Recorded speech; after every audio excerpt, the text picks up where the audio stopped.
Before you decide whether this video is for you, there's something you need to understand. This is not reassurance. This is not comfort. And this is not here to make you feel special. This is a threshold.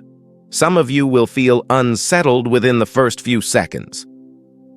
Not because anything is wrong, but because something is being named that you've felt for a long time without language. Others will feel a quiet resistance, an impulse to scroll away, to postpone this moment. That reaction matters more than you think, because this video isn't meant to be watched casually. It's meant to be encountered.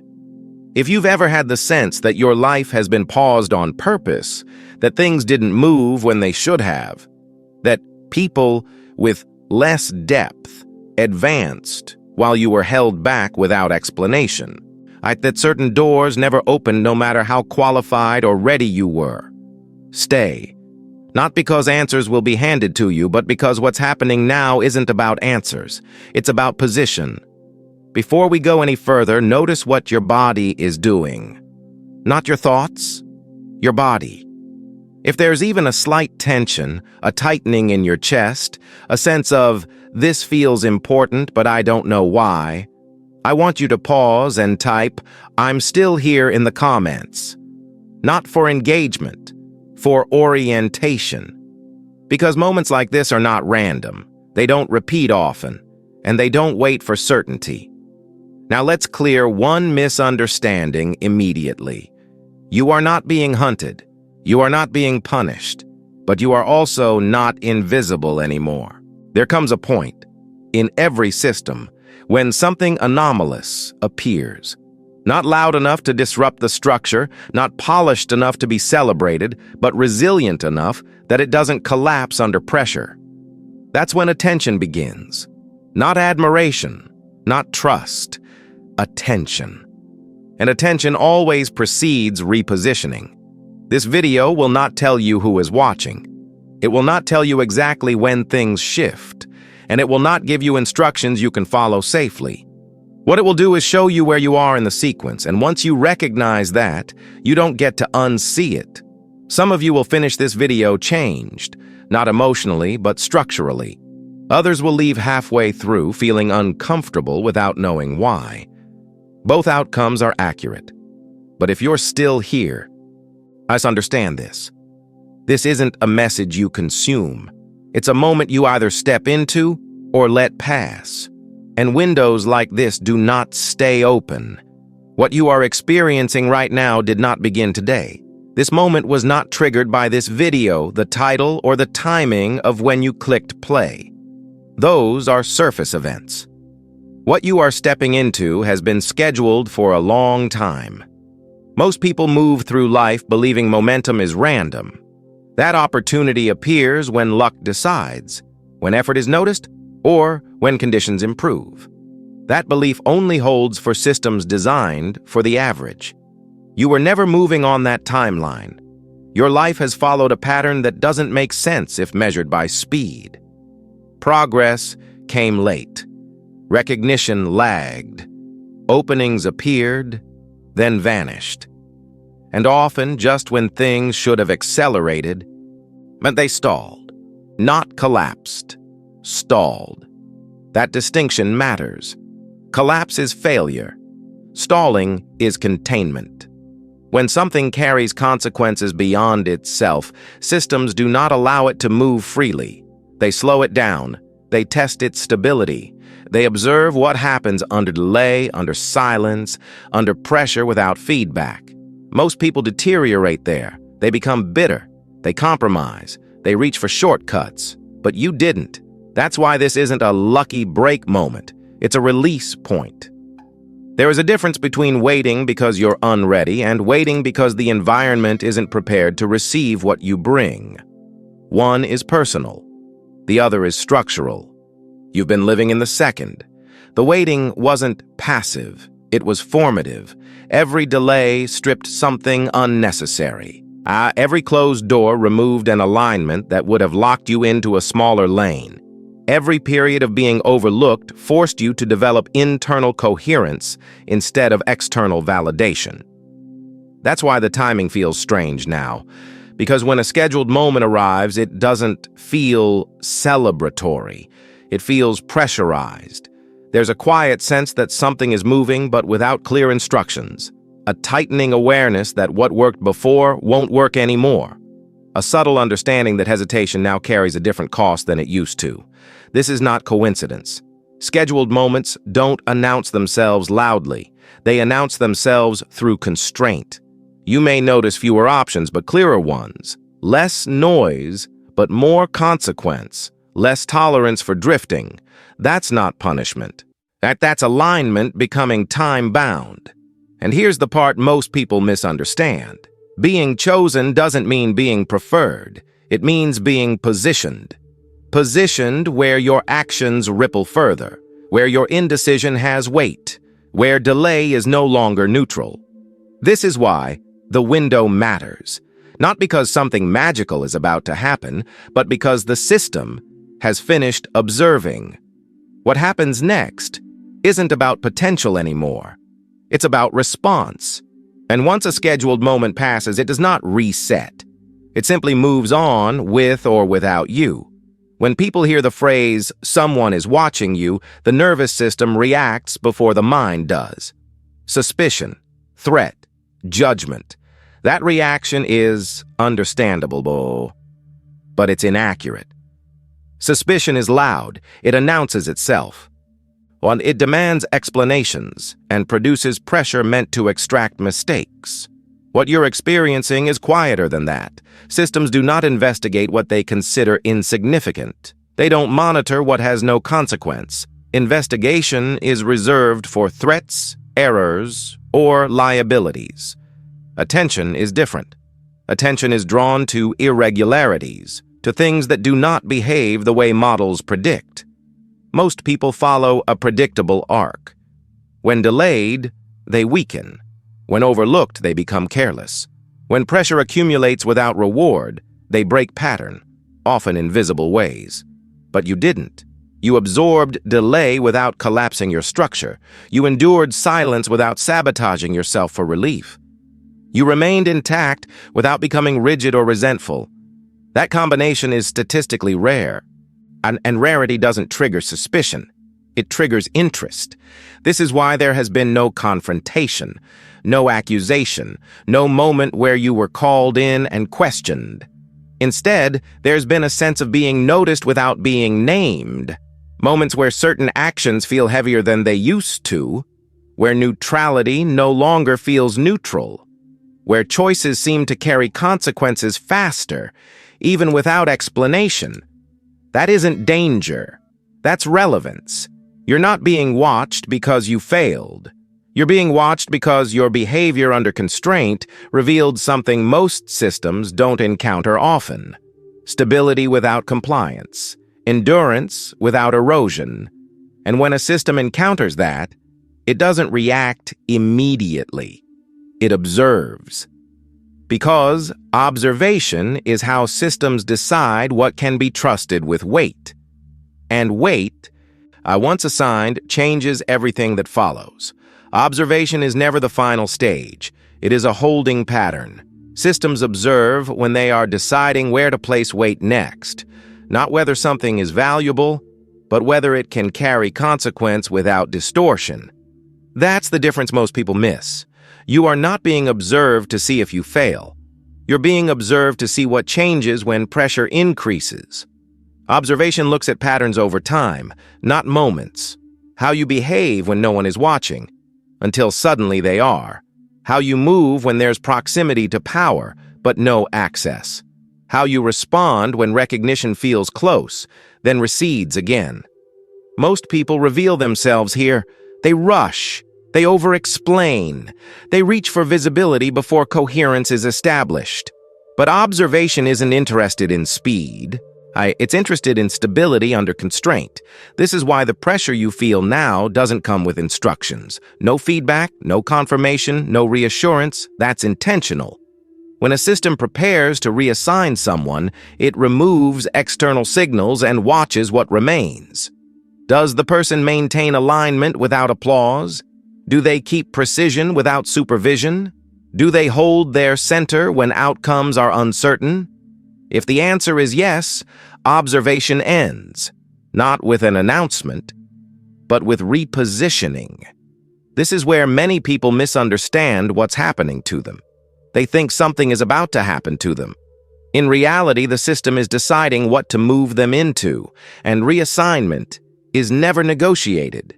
It happens quietly, through timing shifts, through access changes, through doors opening without explanation.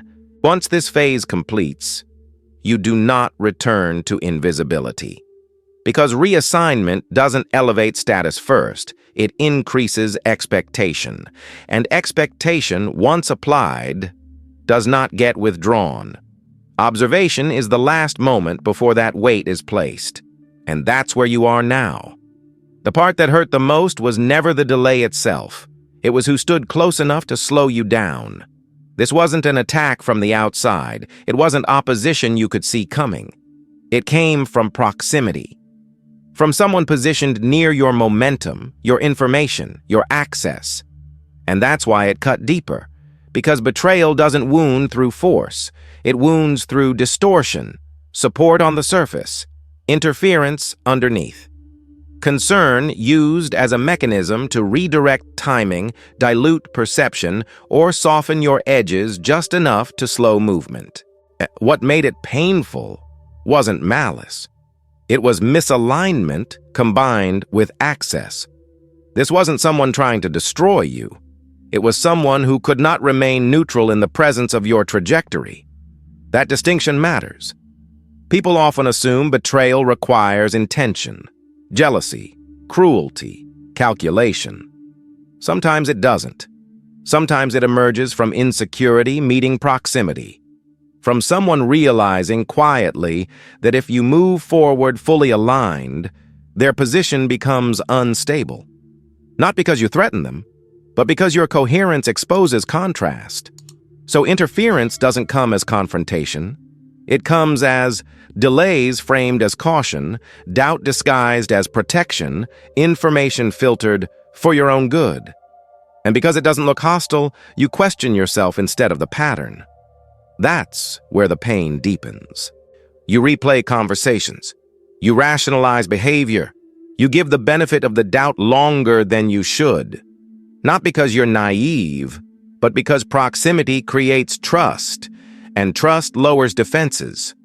This is why the wound lingered, not because you were blocked, but because you were blocked by someone you wouldn't have guarded against. And here's the part that reframes everything. This wasn't about who she was as a person. It was about the position she occupied in that phase of your life. Access without alignment always creates friction. And friction, in this case, was the mechanism that slowed you at the exact moment acceleration would have locked you into the wrong lane. The pain was real, but it wasn't pointless.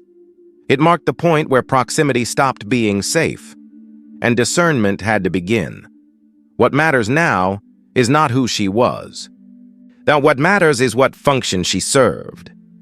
Because if you reduce this moment to a single person, you miss the structure that made her appear in the first place. She was not the final obstacle. She was a filter. Filters don't exist to destroy movement. They exist to test direction, integrity, and coherence before momentum becomes irreversible. This is why the pattern feels familiar. Not because the same person keeps returning, but because the same role appears whenever you approach a threshold. Someone close enough to influence timing, someone positioned to distort information subtly, someone whose presence creates just enough friction to slow acceleration, not to stop you, to see what you do when progress is interfered with. Do you lose clarity? Do you abandon your center? Do you fight the wrong battle? Do you force movement instead of recalibrating direction? That's what the filter measures, and here's the part that shifts everything. If she had been the real obstacle, you would still be stuck. The fact that this phase ended, without confrontation, without collapse, without you having to expose or defend, means the function completed its role. The pattern ran its course. Systems do not keep filters in place once their data is collected. That's why the interference stopped suddenly. Why clarity returned without explanation. Why momentum no longer felt blocked, just contained. This wasn't a loss. It was a diagnostic phase. The delay ensured that when movement resumes, it does so cleanly, without entanglement, without misaligned alliances, without proximity that compromises trajectory. And this is the critical point. Filters appear before elevation, not after it. Once responsibility increases, interference through proximity becomes too costly. So it happens earlier, quietly, when correction is still possible. That phase is over now. Not because you won, not because she failed, but because the system no longer needs to test whether you can hold direction under distortion. You can, and that's why the obstacle was never final. It was functional, and its removal is not something you celebrate. It's something you recognize and move past without looking back.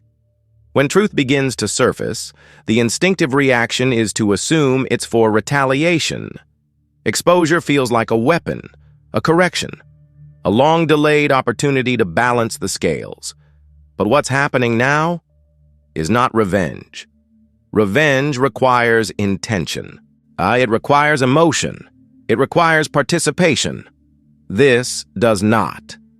What is being revealed isn't emerging because someone wanted justice on your behalf. It's emerging because distortion reached its expiration point. Systems tolerate noise for a long time. They tolerate inefficiency. They even tolerate misalignment, up to a limit. But once distortion begins to interfere with function, it can no longer be ignored. That's when truth surfaces, not dramatically, not publicly, and not in a way that gives you control over the outcome. Records clarify themselves. Timelines realign. Conversations that once felt confusing suddenly make sense without explanation. This is not exposure meant to punish individuals. It's exposure meant to restore orientation, because systems cannot reassign roles while operating on false data. And what matters here is not who is embarrassed, corrected, or discredited, but that the structure no longer requires you to carry what was never yours. This is the part many people misunderstand. They think truth appears so they can finally defend themselves, explain their side, reclaim their reputation through effort. But that instinct belongs to an earlier phase. When truth surfaces without your involvement, it signals that the process has moved beyond personal defense. You are no longer required to justify yourself. And more importantly, you are no longer permitted to interfere. This is not passivity, it's precision. Interference at this stage doesn't accelerate resolution, it contaminates it. Because the moment you step in emotionally, to clarify, to correct, i.e. to confront, you reattach yourself to a structure that is already correcting itself. That's not alignment. That's regression. The cleanest transitions are the ones where truth arrives without your fingerprints, where correction occurs quietly, where narratives shift without you pushing them, where access rearranges itself without argument. This is why it feels unsettling. You're used to effort being required, to action being necessary for movement. But this phase is not about effort. It's about release. Release from defending your integrity. Release from managing perception. Release from carrying distortions that were placed on you through proximity, not truth. And here's the critical distinction. Truth doesn't surface to make you feel vindicated. It surfaces to remove friction from what comes next. Because elevation built on unresolved distortion is unstable. So the system corrects first, not to reward you, not to shame anyone else, but to clear the path. This is why restraint matters now. Not because you're powerless, but because power applied at the wrong moment becomes noise. Silence, in this phase, is not weakness. It's alignment with a process that no longer needs your defense. And once truth has done its work, you don't step forward to claim it. You step forward because the obstruction is gone. Not for revenge, for repositioning. For a long time, delay felt personal. It felt like being overlooked, like being quietly passed over while others moved ahead, like effort without return. And if you're honest, there were moments when the delay felt humiliating, not because you wanted recognition, but because you couldn't understand the logic behind being held back when you were clearly capable of more.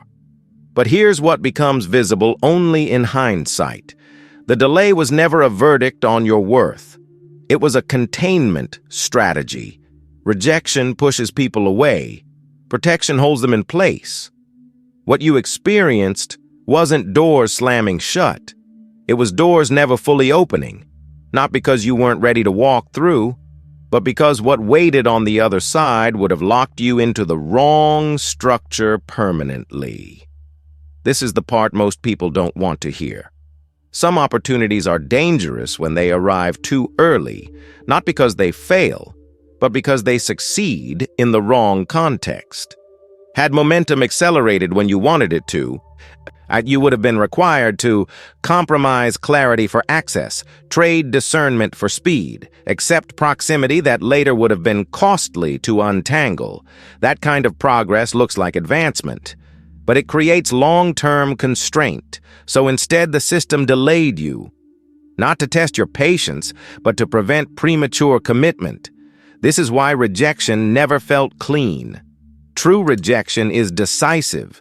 It shuts things down clearly and forces redirection. What you experienced was murkier. Openings that appeared, then stalled. Interest that surfaced, then cooled without explanation. Moments that felt almost aligned, but not quite. That ambiguity wasn't confusion. It was protection doing its job quietly. Because while you were waiting, something else was happening. Your tolerance for misalignment was decreasing. Your ability to see through distortion was sharpening. Your dependence on validation was eroding. In other words, the delay wasn't empty time. It was structural preparation. And this is where the narrative shifts. Delay only functions as protection up to a point. After that point, it becomes a liability. There comes a moment when what once kept you safe begins to keep you small. That's how you know the phase has changed. You feel less patient, but not restless. Less willing to wait, but not impulsive. More aware that hesitation now carries consequences it didn't before. This isn't frustration. It's timing pressure. The system that once held you back to prevent misalignment is now withdrawing that protection. Not because you've proven something, but because the conditions that required delay no longer exist. And here's the critical distinction. Protection ends quietly. There is no announcement, no validation, no moment where someone confirms, yes, now it's time. The signal is internal. What once felt like wisdom begins to feel like avoidance.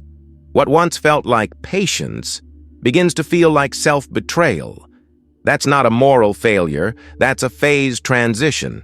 And this is why the delay cannot be extended indefinitely. Systems don't preserve potential forever. They reposition it when conditions align. Or they move forward without it. This is where rejection becomes a misleading word. What's happening now is not rejection returning. It's protection expiring. And when protection expires, clarity becomes unavoidable. You're no longer being held back to keep you safe. You're being released because continuing to wait would cost more than moving forward. That's the moment you're standing in now. Not the end of waiting. The end of being protected from consequence. When this moment arrives, it rarely looks the way people imagine. There is no dramatic announcement, no spotlight, no clear signal that says, this is it. That's because what's approaching is not an event designed to impress you. It's a strategic intersection. The meeting doesn't happen because you finally earned it.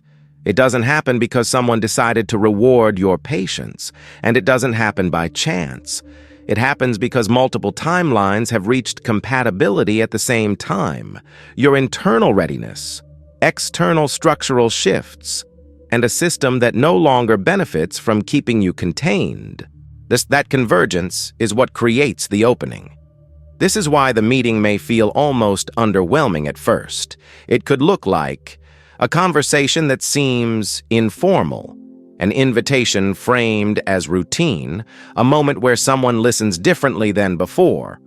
Nothing about it announces its importance, and that's intentional. Systems don't reveal leverage at the moment it's applied. They normalize it. If the meeting were dramatic, you would prepare emotionally instead of strategically. You would perform instead of position. That's not what's required here. What matters is not what you say. It's how little you need to say. Over-explaining at this stage is a mistake. So is trying to prove readiness. Readiness is already assumed, or the meeting wouldn't exist. This is where many people misstep. They treat the moment as an audition. They fill silence with history. They volunteer context that wasn't requested. That behavior belongs to the phase before observation ended.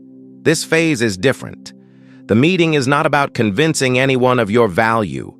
It's about confirming alignment under pressure. What's being assessed is subtle. Can you hold clarity without reassurance? Can you respond without reaching for control? Can you maintain coherence without validation? These are not soft skills. They determine whether repositioning creates stability or friction. This is why the meeting feels quieter than expected. Noise would interfere with assessment. And here's the critical point. You are not walking into this moment alone, not in the emotional sense, but in the structural one. The conditions that delayed you have already been removed. The distortions that required containment have already expired. The filters have already completed their function. So when the meeting occurs, it doesn't open the door. It confirms that the door is already unlocked. Your role is not to push, it's to step through without dragging the past with you. No defense, no explanation, no reference to what it took to get here. Because the meeting is not about your story, it's about where you're placed next. And placement is not negotiated through effort. It's confirmed through presence. This is why the meeting doesn't repeat. If you miss it by overperforming, the system doesn't chase you. It simply moves forward with another configuration. That's not punishment. That's efficiency. This is what one shot actually refers to. Not pressure to succeed, but precision required to align. When the moment arrives, your task is simple, but not easy. Be exact. Be contained. Be ready to move without needing permission. Because the meeting isn't accidental. It's the system checking whether the delay did what it was meant to do, and whether you can now operate without it. For a long time, you were told to doubt what you felt, to override it, to rationalize it away, to trust explanations that sounded reasonable even when something in you resisted. You learned early that intuition was inconvenient. It didn't come with proof. It didn't explain itself clearly. And it often contradicted what authority figures assured you was fine. So you learned to translate it into something more acceptable. You called it anxiety, overthinking, sensitivity, imposter syndrome. But that label never fully fit. Because what you were sensing wasn't chaos. It was incongruence. You noticed when timing felt off, even if logic said it wasn't. You felt hesitation before decisions that looked perfect on paper. You sensed distortion in people who said the right things, but moved slightly out of alignment. That wasn't fear. It was discernment activating before evidence arrived. Most people only trust their perception after outcomes confirm it. You didn't have that luxury. You had to feel your way through uncertainty without validation, and carry the cost of being right too early. That's why the pressure you experienced felt internal rather than external. Your nervous system was processing patterns your conscious mind couldn't yet name. And because there was no language for that, it felt like instability. But instability reacts. That's what you had was calibration. Calibration tightens as stakes increase. That's why your tolerance for almost right situations has dropped. Why you no longer feel comfortable moving forward just because something is available. Why silence now communicates more than reassurance ever did. Your intuition didn't suddenly appear. It refined, under delay, under disappointment, under proximity to distortion. And here's the shift that matters now. Intuition changes function when visibility increases. Earlier, it served as early warning, helping you avoid misalignment when consequences were limited. Now, it becomes navigation, guiding movement when consequences carry weight. This is why ignoring it feels heavier than it used to. Not more emotional, more costly. The signal hasn't become louder. The margin for error has become smaller. That's not pressure meant to paralyze you. It's precision being required. At this stage, intuition doesn't tell you what to do. It tells you what not to compromise. It flags. When timing is wrong, even if opportunity is real. When clarity is missing, even if support is present. When movement would cost coherence later. This is why hesitation feels different now. It's no longer confusion. It's a checkpoint. And checkpoints exist because something ahead cannot be undone easily. So if you felt more selective, more deliberate, less willing to move just to relieve tension, that's not withdrawal. That's readiness maturing. But here's the responsibility that comes with this. You don't get to outsource discernment anymore. Not to advice, not to urgency, not to consensus. Once intuition reaches this level of clarity, ignoring it isn't innocence. It's avoidance. And avoidance at this stage doesn't delay outcomes. It misaligns them. Your intuition was never wrong. It was early. And being early meant carrying uncertainty without proof. Now proof is no longer required. Only alignment is. And alignment, once felt this clearly, doesn't ask to be believed. It expects to be followed. Being seen is often misunderstood as a reward, as validation, as relief, as the moment where pressure finally lifts. That assumption is exactly why many people fail at this stage. Visibility does not remove weight, it redistributes it. When you were unseen, your margin for error was wide. You could experiment quietly. You could recalibrate without consequence. You could afford inconsistency without it echoing beyond you. That phase is over. Being seen doesn't come with applause. Yes, it comes with expectation without instruction. No one tells you the rules have changed, but you feel it immediately. Actions land harder. Words carry further. Misalignment shows faster. This is not scrutiny, it's amplification. Whatever was minor before becomes structural now. Habits you could ignore start interfering with clarity. Associations you tolerated begin to distort direction. Inconsistencies you once explained away start creating friction you can't rationalize. That's not punishment. That's responsibility arriving without ceremony. And here's the part that separates fantasy from reality. You are not responsible for being perfect. You are responsible for being coherent. Coherence means your actions match your values without explanation. Your pace reflects your priorities, not your anxiety. Your environment supports the direction you claim to be moving. This is where many people confuse visibility with permission. They relax discipline instead of tightening it. They expand access instead of refining boundaries. They assume recognition means safety. It doesn't. Visibility increases consequence, not because someone is watching closely, but because your position now interacts with more variables. That's why self-management becomes non-negotiable, not in a performative way, not to impress, but to prevent unnecessary friction. This includes things people like to spiritualize away: your routines, your physical environment, your energy expenditure, your tolerance for distraction. None of this is superficial. When stakes rise, small inefficiencies compound quickly. And here's a truth most people avoid. If you cannot manage your own coherence, the system will manage it for you through constraint. Opportunities narrow, choices reduce, pressure increases, not as punishment, but as correction. This is why discipline now feels different than it did before. It's no longer about proving worth. It's about protecting trajectory. You're not asked to become rigid. You're asked to become precise. Precision looks quiet from the outside. It means saying less, not more. Moving when alignment is clear, not when urgency peaks, removing what interferes, even if it once felt necessary. This is the cost of being seen. Not exposure, but accountability to a higher standard of internal order. And this is where the illusion of the chosen one collapses for most people. They wanted the recognition, and they wanted the acknowledgement. They wanted the sense of being different. They did not want the maintenance.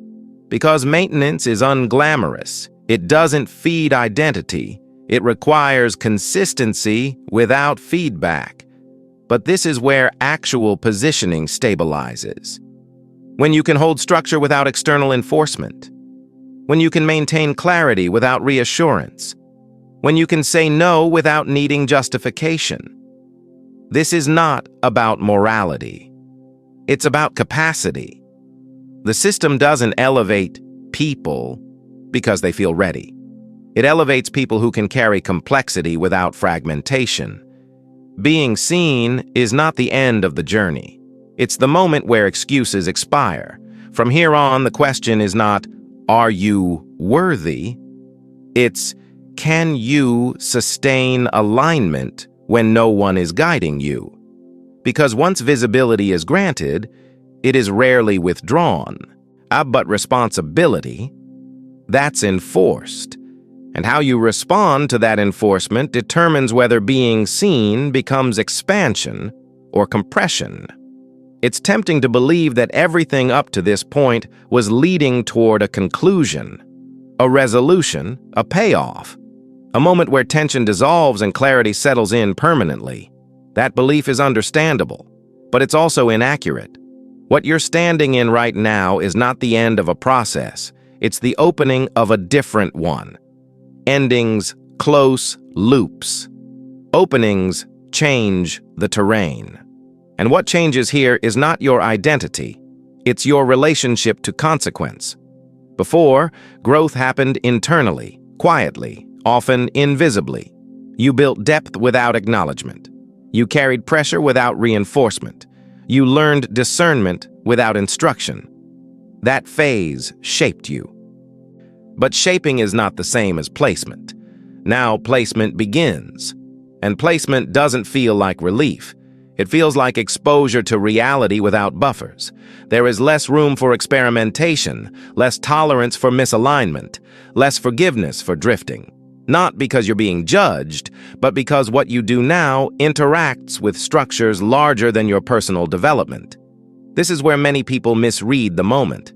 They think they've arrived, that they can finally relax. But arrival is static. What's happening here is activation. You're moving from internal coherence to external consequence, from preparation to participation, from carrying potential to being positioned where potential matters. And that shift doesn't come with celebration. It comes with clarity. Clarity about what no longer fits. A clarity about what cannot be carried forward. Clarity about the cost of pretending things haven't changed. This is why certain attachments feel heavier now. Old narratives, old relationships, old ways of explaining yourself. They don't collapse dramatically. They simply stop being sustainable. Not because they were wrong, but because they were designed for a version of you that no longer exists. This opening doesn't ask you to become someone new. It asks you to stop maintaining what's outdated. And that can feel like loss, not the loss of opportunity, but the loss of excuses.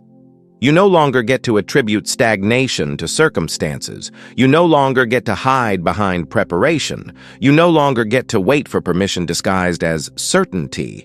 That's why this phase feels quieter but heavier. The noise is gone. The signal is clear, and clarity brings responsibility without drama. This is also where comparison finally loses its grip. Not because you've surpassed others, but because their timelines stop being relevant.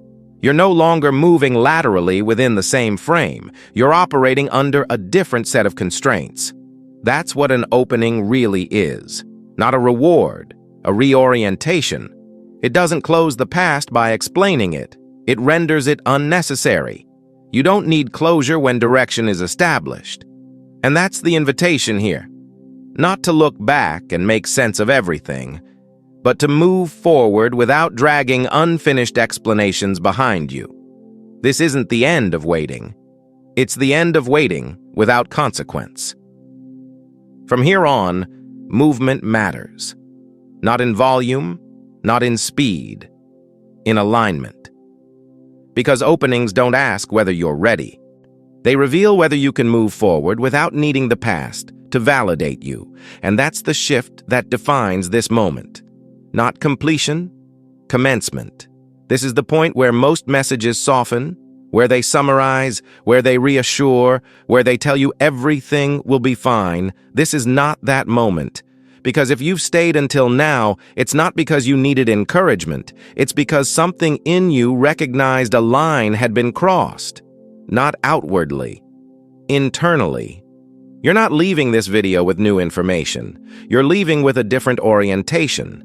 And orientation changes behavior, whether you acknowledge it or not. From here on, silence will feel louder, misalignment will feel heavier, and waiting without clarity will no longer feel neutral. That's not pressure imposed from outside. That's consequence becoming visible. You don't need to announce what you're stepping into. You don't need to convince anyone you're ready. And you don't need to revisit the past to justify forward movement. The shift has already happened. What comes next will speak for itself, not through noise, but through positioning. If something in this message unsettled you, don't rush to resolve it. Unsettling moments are not meant to be fixed immediately. They're meant to recalibrate direction. This is where discipline replaces anticipation, where consistency replaces explanation, where you stop asking, "Is this right?" and start asking, "Is this aligned?" And here's the final truth I'll leave you with. Being chosen is not about privilege. It's about exposure to consequence without cushioning. Most people want the identity. Very few are willing to carry the weight quietly. If you're still here, that tells me enough. So here's what to do next. Not as instruction, but as alignment. If this message clarified something you couldn't previously articulate, acknowledge it. You can do that by liking the video, not for me, but to mark the moment for yourself.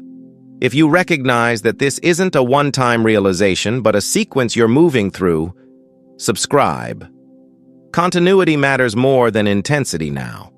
And if you're willing to engage, not emotionally but consciously, leave a comment. Not a story, not an explanation, just where you are now. Because articulation locks orientation in place. This channel isn't here to motivate you. It's here to maintain coherence as things accelerate. The door is open, not forever, not dramatically, but long enough for those who recognize it to move. Whether you step through or not is no longer a matter of readiness. It's a matter of response, and response, once delayed too long, becomes a decision in itself.